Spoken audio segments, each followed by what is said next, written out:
Welcome to Kenton's videos. Enjoy the video. You start inside firmware because Secure Boot is managed there. Reboot and press the manufacturer key to open UEFI/BIOS. Once done, navigate to the Boot or Security tab. You need to locate the Secure Boot option and the Key Management section. This is where you'll reset or install keys. Make changes slowly. If your board shows Legacy/CSM, switch to Pure UEFI first. Keep a photo of original settings so you can undo mistakes, and make sure Windows is shut down fully before proceeding. Now perform the critical key work. Choose Reset to Setup mode or clear Secure Boot keys to remove corrupted entries. This resets trust stores.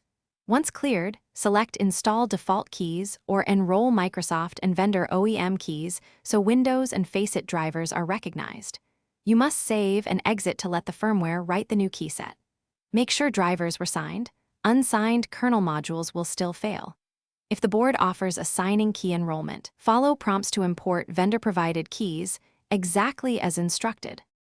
Finish by re-enabling Secure Boot and booting into Windows to confirm normal startup.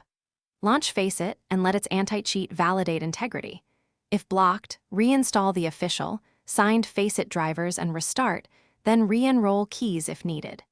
If problems persist, update motherboard firmware, disable CSM so UEFI is pure, and ensure Windows is a 64-bit, Secure Boot capable install. One key troubleshooting tip. If drivers keep failing, temporarily set Secure Boot to setup mode.